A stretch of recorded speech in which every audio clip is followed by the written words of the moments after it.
إني وجهت وجهي للذي فطر السماوات والأرض حنيفا وما أنا من المشركين. صدق الله العظيم.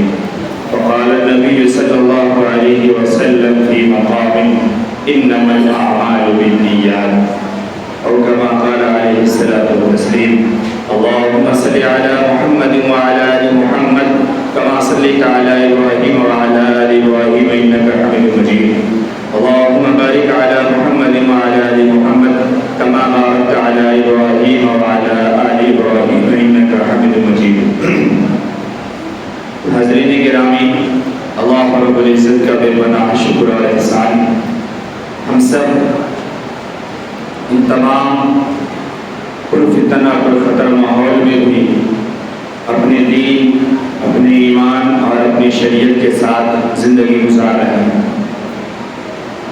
آج ماہ ذی القعدہ جو حرمت والے مہینے میں سے پہلا مہینہ ہے، ذی القعدہ، ذی الحجہ، محرم، 3 مہینے لگاتار، اور رجب چوتھا مہینہ.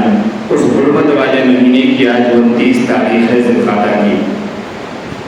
ممکن ہے کہ 29 کا مہینہ اگر ہوا تو آج چاند ہو جائے گا، کل سے حرمت والا دوسرا مہینہ ذی الحجہ کا مہینہ شروع ہو جائے گا.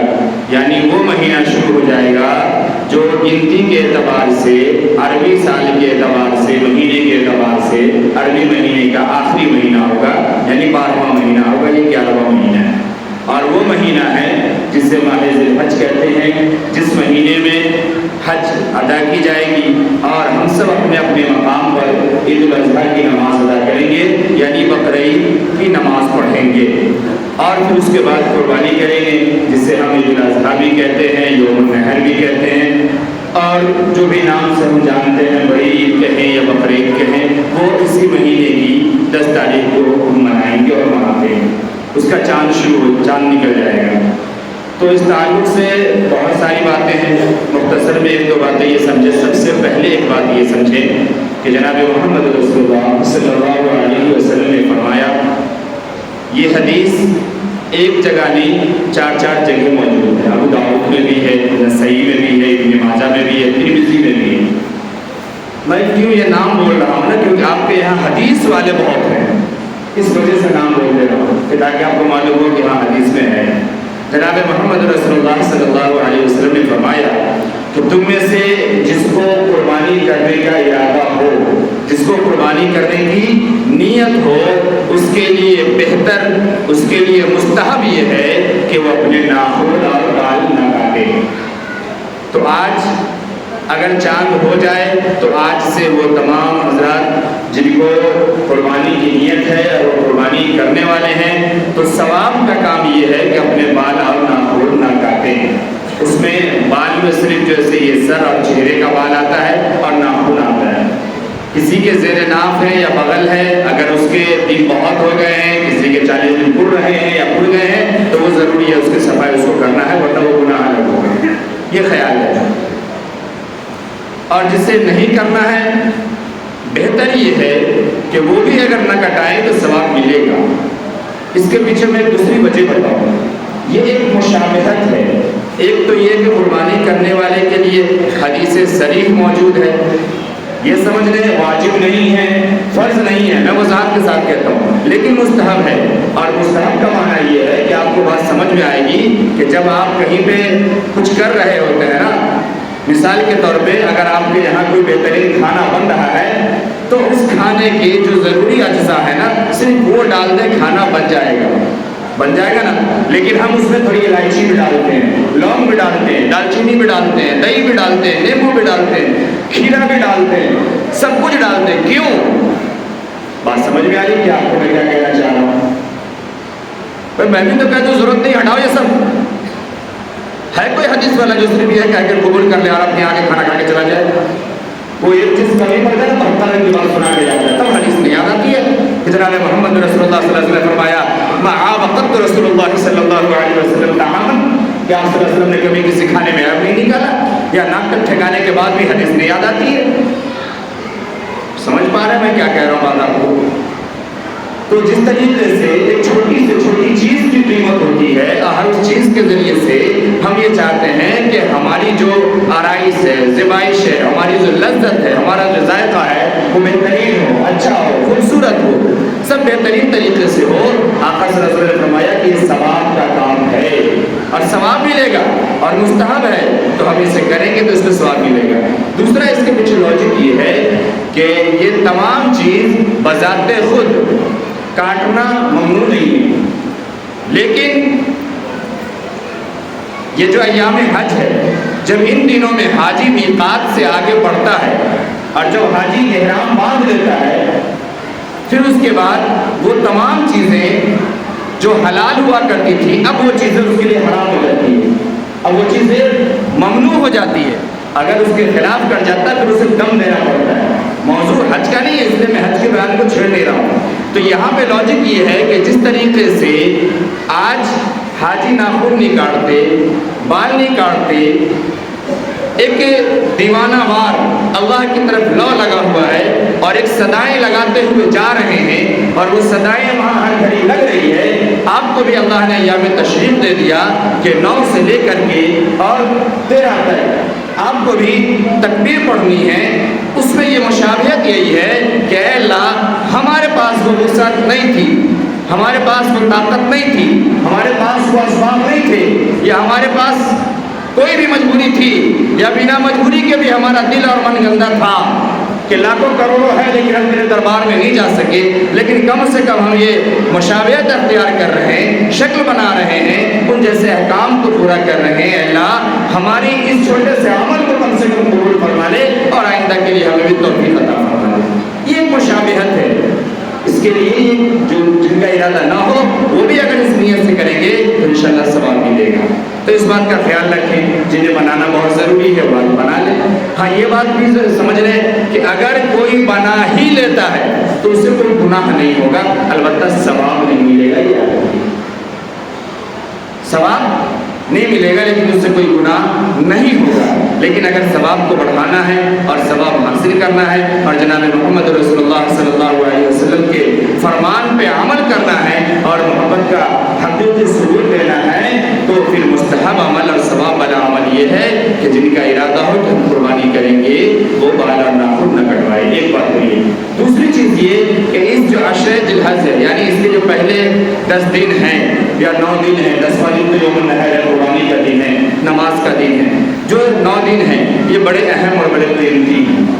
اس میں سے ہر ایک دن کے روزے کا ثواب ہے اور ہر ایک رات کی عبادت کا ثواب ہے۔ یہ کہہ دینے والی بات نہیں ہے، نہ عمل کریں نہ کریں، لیکن حدیث مستحکم ہے، حدیث مسلم ہے، وہ اپنی جگہ ہے تو ہے، اس لیے اس کا خیال کرنا چاہیے۔ ہو سکے تو ہم روزے رکھیں، ہو سکے تو ثواب ہے، عبادات جو کر سکتے ہو وہ ہم ادا کریں، ایک چیز۔ دوسرا یہ کہ میں نے بار بار ایک جملہ کہنے کی کوشش کی کہ جو خاص دن ہوتے ہیں، خاص ایام، خاص گھڑی ہوتی ہے جس میں ہمارے نام اعمال میں اجر و ثواب بہت زیادہ لکھے جا رہے ہوتے ہیں، اگر اس خاص گھڑی میں، خاص دنوں میں اور ان حرمت والے مہینوں میں بھی اگر ہم گناہ کو نہیں چھوڑتے ہیں اور گناہوں پر مصر رہتے ہیں، گناہ کرتے ہی رہتے ہیں، تو پھر یاد رکھیے کہ عام دنوں کے گناہ کی نسبت ان دنوں کے گناہ کے وبال، گناہ کے عذاب اور گناہ کی نحوست ہی پڑ جاتی ہے۔ اور میں نے آپ کو حدیث سنائی تھی اور باتیں بتائی تھی کہ فقہا نے اور بزرگان دین نے اور کتابوں میں یہ بات لکھی ہے، آپ کو حوالے سے میں نے بتایا تھا کہ جو ان 4 مہینوں میں اگر عبادات پہ جم جائے اور کوشش کرے پھر اللہ رب العزت اسے سال کے اور دوسرے مہینوں میں بھی عبادات کی توفیق عطا فرما دیتے ہیں۔ اور جو ان دنوں میں بھی گناہ سے بالکل نہیں بچتا اور گناہ کو نہیں چھوڑنا چاہتا، پھر وہ سال کے اور کون سے دنوں میں اور کون سے مہینے میں گناہ سے بچ سکتا ہے، تو گناہ سے نہیں بچ سکتا۔ تو اس بات کی فکر کریں، روزہ رکھ سکتے ہوں روزہ رکھیں، عبادات تو کر ہی سکتے ہیں، جو کر سکتے ہوں وہ کریں، اور اگر اس میں بھی نہیں کر سکتے ہیں تو کم سے کم فرائض پہ تو آ جائیں جو فرض ہمارے اوپر ہے، فرائض کو تو پورا کرنے والے بن جائیں۔ میں نے گزشتہ ہفتے سے مکمل بیان کیا ہے کہ آپ کے لیے روزی ضروری ہے، کاروبار ضروری ہے، سب کچھ ضروری ہے، لیکن طلب کسب الحلال فریضۃ بعد الفریضہ، اللہ کے احکام کو پورا کرنے کے بعد اللہ کے گھر سے صدا لگ گئی ہے، اب نماز کے بعد ہی آپ کی تجارت ہوگی اور آپ کے دوسرے کام ہوں گے، نماز چھوڑ کر کے یہ کرنا یہ درست نہیں، اجازت نہیں ہے۔ مسلم بات ہے، تو کم سے کم ہم اپنے آپ کو فرائض پہ تو لے آئے، اور اگر فرائض پر بھی نہ آ رہے ہیں تو اس کا جواب تو بہرحال آپ کو دینا ہے، لیکن گناہ تو کم سے کم چھوڑ دیں۔ اگر گناہ چھوڑیں گے اور گناہوں سے دور بھاگیں گے تو اس بات سے ممکن ہے کہ اللہ رب العزت پھر نیک اعمال کی بھی توفیق دے دے، کیونکہ گناہ اور نیک عمل دونوں ایک ساتھ جمع نہیں ہوتے ہیں۔ جب تک بندہ گناہ نہیں چھوڑتا ہے، گناہ کا دھبا اتنا بڑھتا جاتا ہے، اتنا بڑھتا جاتا ہے کہ پھر حدیث موجود ہے کہ خیر کی کوئی باتیں اسے سمجھ میں نہیں آتی ہے اور ہدایت کا کوئی راستہ اسے نصیب نہیں ہوتا ہے۔ ایک کیا ہے، دوسرے جناب محمد رسول اللہ صلی اللہ علیہ وسلم کی یہ بھی حدیث موجود ہے کہ اس مہینے میں اور ان عشرے میں کچھ کام ہیں جس سے خوب کیا کرو، فاکثروا، خوب کیا کرو۔ ایک کیا ہے، تکبیر پڑھا کرو خوب زیادہ، تحمید پڑھا کرو اور تسہیل پڑھا کرو، تحلیل پڑھا کرو خوب زیادہ۔ اللہ اکبر یہ تکبیر ہے، تحمید الحمدللہ اور تحلیل سبحان اللہ خوب کثرت سے پڑھا کرو، یہ حدیث میں موجود ہے۔ تو ہم اس بات کی بھی کوشش کریں کہ اس کا ہم اہتمام کریں گے۔ کیا یہ عمل کرنا ہی بہت مشکل ہے؟ کیا ہم سبحان اللہ الحمدللہ اللہ اکبر بھی نہیں پڑھ سکتے؟ یہ خوب کثرت سے پڑھنا چاہیے، اور پھر جب آخر میں ہم پہنچیں گے وہاں تو پھر مکمل ایام تشریق ہے جہاں ہمیں تکبیر پڑھنی ہے، اللہ اکبر اللہ اکبر لا الہ الا اللہ واللہ اکبر اللہ اکبر وللہ الحمد۔ اس کی پوری ایک تاریخ ہے، پورا پس منظر ہے، میں وہ بیان نہیں کرتا ہوں کہ کیسے یہ کلمہ نازل ہوا اور کیسے یہ کلمہ مشروع ہوا اور اس کی کیا اہمیت ہے۔ یہ تین لوگوں کی گفتگو ہے، یہ کلمہ نہیں ہے جو ہم آپ سے بول لیتے ہیں، ہم آپ نے سمجھا نہیں ہے، غور نہیں کیا ہے۔ یہ تین لوگوں کی گفتگو ہے، اللہ کی، جبرائیل کی اور حضرت اسماعیل کی۔ حضرت اسماعیل، حضرت ابراہیم، حضرت اسماعیل اور حضرت جبرائیل علیہ السلام کی یہ گفتگو ہے، اور یہ اتنی پیاری گفتگو ہے، اور اس میں وہ جو انداز ہے یہ اللہ رب العزت کو اتنا پسند آیا کہ صبح قیامت تک کے لیے ایمان والوں کو دے دیا کہ اب تمہیں ان دنوں میں پڑھنا ہے اور اس کو ادا کرنا ہے۔ ہر عاقل و بالغ مرد عورت دونوں پر ہر فرض نماز کے بعد ایک بار پڑھنا واجب ہے، مرد کے لیے بلند آواز سے، عورت کے لیے ہلکی آواز سے، دھیمی آواز سے یہ پڑھنا واجب ہے۔ ہم نمازیں نہیں پڑھتے تو تکبیر کی کیا اہمیت ہوگی ہمارے پاس، اور تکبیر کیا ادا کریں گے؟ تو ہم اس بات کا خیال کریں کہ فرائض پہ اپنے آپ کو لے آئیں اور ان چیزوں کا دھیان دیں۔ اس کے بعد اب چونکہ وقت قریب آ گیا، چاند ممکن ہے کہ آج ہو جائے یا کل ہو جائے، ہمارے یہاں تیاریاں ہو رہی ہیں اور تیاری ہمیں کرنی چاہیے۔ اس تیاری کے موقع پر ایک جو آج کل غلط فتنے چل رہے ہیں نا، میں اس پہ بات کر رہا ہوں۔ آپ کو جانور معلوم ہے، اس کی عمریں معلوم ہیں، عیب معلوم ہے، کرنا معلوم ہے، سب معلوم ہے، نہ کرنے کے کتنے حربے آج کل چل رہے ہیں اس کی باتیں کر رہا ہوں میں۔ آج ہی بڑی تیزی سے یہ بات چل رہی ہے، پیسہ بچا لو، فلانیہ کی بیٹی کے بھی ہمیں جو میرا ثواب ملے گا۔ آری بات سمجھیں آپ کو، ایسا کیجیے، یہ رکھ دیجیے، آپ اس پیسے کو مت دیجیے، ہمارا فلانا ٹرسٹ چلتا ہے، اس ٹرسٹ سے ہم جو ہے کیمپ لگا کے غریبوں کا علاج کرتے ہیں، علاج کرانا اور غریبوں کی تیمارداری کرنا، یہ اس سے زیادہ بڑا ثواب ہے، اس میں پیسہ دے دیجیے۔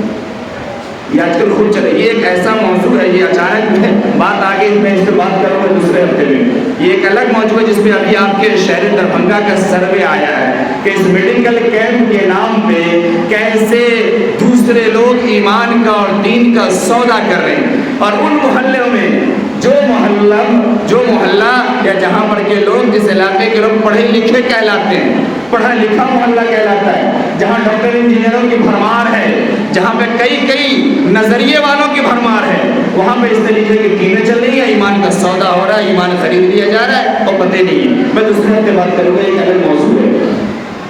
یہ سب باتیں کہنا اور یہ شکوک و شبہات پیدا کرنا، یہ ان لوگوں کا کام ہے جنہیں یا تو شریعت کا علم نہیں ہے، یا پھر یہ کہ اسلام سے اور مسلمان سے کہیں نہ کہیں بغض اور دشمنی رکھتے ہیں۔ یہ ان لوگوں کی طرف سے اٹھائے ہوئے فتنے ہیں جسے ہم آپ نے سمجھا نہیں ہے۔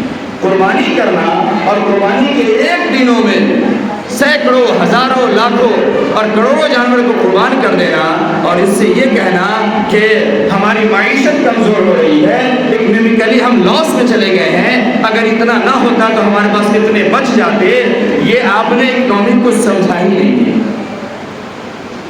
یہ جو بات کرنے والے لوگ ہیں یہ وہ لوگ ہیں جنہوں نے اکنامک کو سمجھا ہی نہیں ہے. یہ وہ لوگ ہیں جو حبسی قسم کے لوگ ہیں، جو صرف پیسے جمع کرنا جانتے ہیں. یہ وہ لوگ ہیں جن کے بارے میں قرآن میں آیتیں موجود ہے، اِنَّهُ لِحُبِّ الْخَيْرِ لَشَدِيدٌ. بس تمام چیزوں کو اور تمام مال کو پکڑ کے رکھنے والے ہیں. وَيْلٌ لِّكُلِّ هُمَزَةٍ لُمَزَةٍ الَّذِي جَمَعَ مَالًا وَعَدَّدَ. بہت ساری آیتیں ہیں، میں بات کروں گا الگ موضوع. تو یہ کہنا کہ اس اکنامیکلی لاس ہے، لاس نہیں ہے.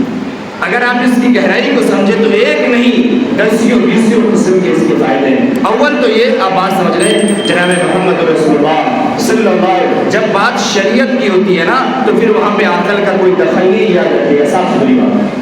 اگر بات شریعت میں موجود ہے، اگر بات احادیث میں موجود ہے، اگر بات قرآن میں موجود ہے، اگر بات صحابہ کی زندگی میں موجود ہے، جس نے آپ صلی اللہ علیہ وسلم کی ذات کو سمجھا ہے، آپ کے صفات کو سمجھا ہے، آپ کے منشے کو سمجھا ہے اور پھر عمل کیا ہے اور لوگوں کو بتایا ہے عمل کر کے، اگر وہاں سے آثار مل جاتے ہیں تو پھر عقل کا وہاں دخل نہیں یاد رکھیے گا. لیکن یہاں باتیں موجود ہیں. جناب محمد رسول اللہ صلی اللہ علیہ وسلم نے فرمایا کہ قربانی کے دنوں میں اللہ رب العزت کے نزدیک جو سب سے محبوب عمل ہے وہ احراق الدم ہے. وہ احراق الدم ہے، یعنی جانور کو قربان کرنا ہے.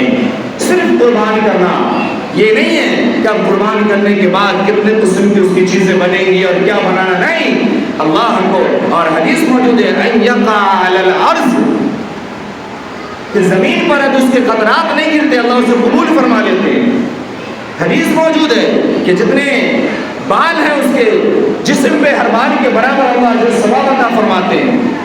حدیث موجود ہے کہ یہ جانور اپنے تمام گوشت ہڈی گئی، یہاں تک کہ خر اور اپنے فضلات، اپنے گوبر اور اجڑی جسے ہم پھینک دیتے ہیں، پیشاب بول و براز کے ساتھ میزان عدل میں آئے گا نام اعمال کو بھاری کرنے کے لیے. یہ سب موجود ہے. اور کتنی وضاحت چاہیے اکنامک دیکھنے کے لیے آپ کو. تو ایک بات یہاں سے سمجھ لیجیے، پھر میں اکنامک پہ بات کرتا ہوں. اتنے بڑے ثواب کے لیے جس کے اوپر قربانی واجب ہے اسے تو بہرحال کرنا ہی کرنا ہے، وہ نہ جواب دینا ہے. لیکن اگر جس کے پاس قربانی واجب نہیں ہے اور اگر وہ کر سکتا ہے اور اگر کر لیتا ہے اتنے بڑے ثواب کی خاطر، اتنا بڑا ثواب اس سے بھی ملے گا، یہ معلوم ہونا چاہیے. ہم نے ثواب کو نہیں سمجھا ہے کہ ثواب جسے ہم بار بار بتاتے ہیں کہتے ہیں، اجر کو ہم نے نہیں سمجھا ہے. اگر سمجھنا چاہتے ہیں آپ تو میں ایک جملہ بتا رہا ہوں، آپ سمجھ لیجیے. جسے ہم اجر کہہ رہے ہیں نا، جسے ہم ثواب کہہ رہے ہیں، یہ اس کرنسی کا نام ہے جو آنکھ بند ہونے کے بعد جو دنیا شروع ہوتی ہے اس دنیا میں چلتی ہے. نہیں سمجھ میں آئی بات آپ کو؟ ارے آپ کے یہاں روپیہ چل رہا ہے، دوسری جگہ لے کے جائیں گے روپیہ نہیں چلتا، وہاں ریال چلتا ہے، دینار چلتا ہے، درہم چلتا ہے، کہیں پاؤنڈ چلتے ہیں، کہیں کچھ اور چلتا ہے، کہیں ڈالر چلتا ہے. اس کے اپنے پیسے چلتے ہیں، آپ کے پیسے نہیں چلتے، آپ کی چیزیں نہیں چلتی. آپ اپنے پیسے بورے بھر کے لے جائیں کسٹم میں اور ایکسچینج آفس میں چینج کرا کے وہاں کی جو مالیت بنتی ہے وہ نہ بنائیں، جو وہاں کے پیسے بنتے ہیں وہ نہ بنائیں. آپ لے کے چلے جائیں پورے شہر میں کاندھے پہ لے کے گھومتے رہیں گے، کوئی کام نہیں ہوگا. وہ بوجھ لے کے آپ گھومیں گے لیکن آپ کا کام نہیں ہوگا. اور کتنی وضاحت سے بتاؤں میں. اسی طریقے سے جب آنکھ بند ہوگی، آنکھ بند ہونے کے بعد جو سکہ چلے گا، جو پیسے چلیں گے، جو چیز کام آئے گی، اس کا نام اجر ہے، اس کا نام ثواب ہے. اس کے لیے ہم نے تیاری کی ہے، ہم نے جمع کیا ہے، نہیں کیا ہے. چونکہ ہم دنیا کو دیکھ رہے ہیں، دنیا کے فائدے کو دیکھ رہے ہیں، دنیا میں رائے چیزوں کو دیکھ رہے ہیں، اس لیے اجر و ثواب کی اہمیت ہمیں سمجھ میں نہیں آ رہی ہے. تو اس کے اوپر اتنے بڑے ثواب کے لیے ہمیں کوشش کرنی چاہیے اور جتنا جس حد تک ممکن ہو ہم اچھے سے اچھے قربانی کرنے کی کوشش کریں. نمبر 1. نمبر 2 پہ یہ کہ اچھے سے اچھے قربانی کرنے کی وجہ سے کہیں ایسا نہ ہو کہ ہم واجب قربانی بھی ادا نہ کریں. یہ بھی بات یاد رکھیے. جتنی وسعت ہے، جتنی مالیت ہے، آپ اچھے سے اچھا کریں، عمدے سے عمدہ کریں، خوب فرما کریں. لیکن یہ بھی نہ ہو کہ خوب عمدہ کے چکر میں آپ کرمے نہیں کریں. یہ یاد رکھیے گا. میں نے اس مسئلے کو بار بار بتایا ہے، ہر سال بتایا. واجب قربانی جتنے کے جانور جانور میں ادا ہو سکتی ہے اتنے کا جانور لے کر کے، اتنے کے جانور میں حصہ لے کر کے آپ اپنے قربانی ادا کیجیے۔ 10,000 والا حصہ لینے کے چکر میں کہیں ایسا نہ ہو کہ آپ کی قربانی واجب باقی کی باقی رہ جائے اور آپ ادا بھی نہ کر پائیں۔ آپ یہ سوچیں 50,000 والا بک رہا ہے، 45,000 والا بک رہا ہے، اس کے لینے کے چکر میں آپ 15-20,000 والا لے کر کے اپنی واجب قربانی بھی ادا نہ کریں، کہیں ایسا نہ ہو، اس بات کا بھی دھیان رکھیے گا۔ جتنی وسعت ہے اچھے سے اچھا کرنے کی کوشش کریں، ورنہ اپنی اوقات اور اپنی حیثیت کے اعتبار سے واجب قربانی ضرور ادا کرے۔ واجب کے لیے نصاب سب کو معلوم ہے۔ ابھی کے وقت 50-55 ہزار کے آس پاس پیسے اگر ہیں یا اتنی مالیت کی ضرورت سے زیادہ چیزیں اس کے پاس ہے تو اس کو قربانی واجب ہے۔ یہ میں اس لیے کہہ رہا ہوں کہ ہر جگہ کا ریٹ الگ ہے، اس لیے اپنے یہاں کا جو ریٹ ابھی چل رہا ہے یہ چاندی کے اعتبار سے تقریباً 39,000 کا چل رہا ہے۔ اتنی مالیت جو 612 گرام چاندی اور 87 گرام سونا بنتا ہے۔ بہرحال میں بات یہ کر رہا تھا، 1-2 منٹ بات ختم کروں لپٹ کے۔ اکنامکلی لاس جانور کی قربان کرنے سے نہیں ہے، یاد رکھیے گا۔ ایک دن میں جب ہم کروڑوں جانور یا لاکھوں جانور کی قربانی ہمارے یہاں ادا ہوتی ہے، آپ غور کریں یہ جانور کیا آپ کے گھر میں پیدا ہو جاتے ہیں یا آپ آسمان سے اتار دیتے ہیں؟ اس کروڑوں جانور کے پیچھے کتنے لوگ پہلے سے ہوتے ہیں، پال رہا ہے، پوس رہا ہے، اس کی وجہ سے لوگوں کے چارے بک رہے ہیں، پھر ایک جگہ سے لانے لے جانے والے کا خرچ جو سے کرایہ بن رہا ہے، پھر اس کے بعد بہت سے لوگ گھر وہ طبقے جہاں تک چیزیں نہیں پہنچ پاتی اس موسم میں وہ چیزیں پہنچ جاتی ہے۔ جب ہم قربانی کر دیتے ہیں، قربانی کے بعد اب ہر شریعت نے طریقہ بتایا کہ کیسے استعمال کرنا ہے، ان طریقوں پہ ہم استعمال کرتے ہیں، غربا تک، مساکین تک، سب تک ہم پہنچ جاتے ہیں۔ تو یہ اکنامکلی لاس نہیں ہے، پھر اس کا کھایا جاتا ہے، پھر اس کے ہزاروں قسم کی مصنوعاتیں بنتی ہے، پھر اس میں ہزاروں قسم کے لوگ کام کرنے والے ہیں، ان کو تنخواہیں ملتی ہے، ان کو کام بہت